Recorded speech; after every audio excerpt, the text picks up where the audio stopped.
پاکستان کے ذریعے ایران کی نئی تجاویز امریکہ تک پہنچا دی گئی، مذاکرات میں اختلافات برقرار۔ ایران نے پاکستان کے ذریعے مذاکرات جاری رہنے کی تصدیق کر دی۔ ایرانی وزارت خارجہ کے ترجمان اسماعیل بقائی کا کہنا ہے کہ تہران نے امریکی شرائط کا جواب بھیج دیا ہے۔ امریکہ نے ایران کے لیے امن عمل کی 5 سخت شرائط مقرر کر دی۔ ایرانی میڈیا کے مطابق ایران نے امریکہ کے لیے اپنی نئی 14 نکاتی تجاویز پاکستان کے حوالے کر دی ہیں۔ دوسری جانب اسرائیل اور ایران کے درمیان ایک بار پھر کشیدگی بڑھنے کے خدشات پیدا ہو گئے۔ درجنوں امریکی کارگو طیارے اسلحہ لے کر اسرائیل پہنچ گئے۔ امریکی صدر ڈونلڈ ٹرمپ نے ایران کو ایک بار پھر سخت نتائج کی دھمکی دیتے ہوئے کہا ہے کہ تہران کے پاس فیصلہ کرنے کے لیے وقت بہت کم رہ گیا ہے۔ ایرانی سپریم لیڈر کے ملٹری سیکریٹری محسن رضائی نے خبردار کیا کہ امارات کو اسرائیل کی سازشوں میں الجھنے سے گریز کرنا چاہیے، دوستی اور تعلقات کے دروازے بند نہیں کیے۔ وزیر اعظم کی متحدہ عرب امارات کے نیوکلیئر پلانٹ پر ڈرون حملے کی شدید مذمت۔ ترقیاتی فنڈز کارکردگی کی بنیاد پر دینے کا فیصلہ کر لیا گیا۔ اجلاس سے خطاب کرتے ہوئے وزیر اعظم نے کہا کہ بہتر کارکردگی دکھانے والی وزارتوں کو ترقیاتی منصوبوں کے لیے ترجیحی بنیادوں پر بجٹ فراہم کیا جائے گا، جبکہ عوام کا پیسہ صرف ایسے منصوبوں پر خرچ کیا جائے گا جن کے نتائج یقینی ہوں۔ دوسری جانب ان کا ایک بیان میں یہ بھی کہنا تھا کہ ہم متحدہ عرب امارات کی قیادت اور برادر عوام کے ساتھ مکمل یکجہتی کا اظہار کرتے ہیں۔ ترجمان وزارت خارجہ نے بھی کہا کہ نیوکلیئر توانائی پلانٹ کو جان بوجھ کر نشانہ بنانا بین الاقوامی قوانین کی خلاف ورزی ہے۔ ملک بھر میں کاروباری مراکز کو بندش کے مقررہ اوقات سے استثناء مل گیا۔ کابینہ ڈویژن کی جانب سے استثناء سے متعلق نوٹیفیکیشن میں کہا گیا کہ تمام بازار، ڈپارٹمنٹل سٹورز، شاپنگ مالز ہفتہ بھر معمول کے مطابق کھلے رہ سکیں گے۔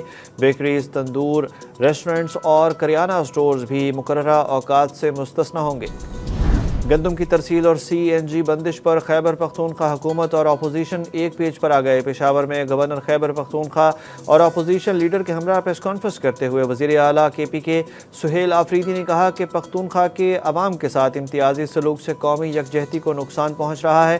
پنجاب حکومت خیبر پختونخوا کے ساتھ زیادتی کر رہی ہے اور وفاقی حکومت کے علم میں لانے کے باوجود کوئی پنجاب حکومت کو اس سے منع نہیں کر رہا۔ یہ ایسا ہے کہ آپ خیبر پختونخوا کی عوام کو مجبور کر رہے ہیں کہ وہ کوئی فیصلہ کریں جس سے آپ کو نقصان ہو۔ گورنر فیصل کریم گنڈی نے کہا کہ سی این جی اسٹیشنز بند کرنا زیادتی ہے۔ خیبر پختونخوا کو پانی کا شیئر دیا جائے۔ بجلی صارفین کے لیے خوشخبری، جون میں فیول ایڈجسٹمنٹ کا بوجھ ٹل گیا۔ ترجمان پاور ڈویژن نے کہا کہ بروقت اور مؤثر اقدامات کے باعث جون میں بجلی کی قیمت میں کوئی اضافہ نہیں ہوگا۔ بجلی صارفین کو 5 سے 6 روپے فی یونٹ ماہانہ فیول ایڈجسٹمنٹ کے تناسب سے 38 ارب روپے کے بوجھ سے بچا لیا گیا۔ جماعت اسلامی نے پیٹرولیم لیوی کو وفاقی آئینی عدالت میں چیلنج کر دیا۔ امیر جماعت اسلامی حافظ نعیم الرحمان نے اسلام آباد میں میڈیا سے گفتگو میں کہا کہ پیٹرولیم کی قیمتوں سے لیوی کا کوئی تعلق نہیں۔ حکومت ہزاروں ارب روپے لیوی کے نام پر لے چکی ہے۔ ایکس ریفائنری قیمت میں 42 سے 43% لیوی ہے۔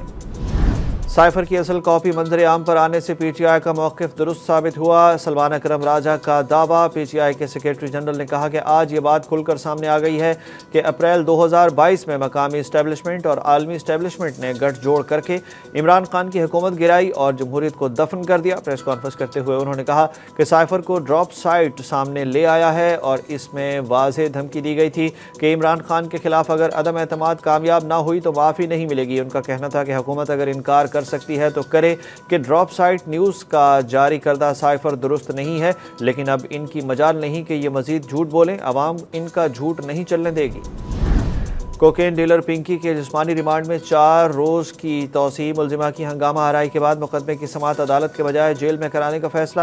پنکی سے منشیات خرید کر استعمال کرنے والے افراد کو مقدمات میں گواہ بنایا جائے گا۔ کراچی پولیس حکام کا فیصلہ۔ انمول پنکی نے کراچی کی مقامی عدالت میں پیشی کے دوران پولیس تشدد کا الزام عائد کر دیا۔ کہا مجھے مارا گیا ہے، مجھ پر ایک نہیں کئی تفتیشی افسران نے تشدد کیا۔ میرا 100 دن کا ریمانڈ لینا ہے تو لے لیں۔ پولیس کے مطابق انمول عرف پنکی کا سابق شوہر ناصر بھائیوں سمیت اس کاروبار میں ملوث تھا۔ ناصر اپنے 2 بھائیوں کے ہمراہ لاہور آیا تھا۔ ناصر نے ہی پنکی کو کوکین بنانے کا ماہر بنایا۔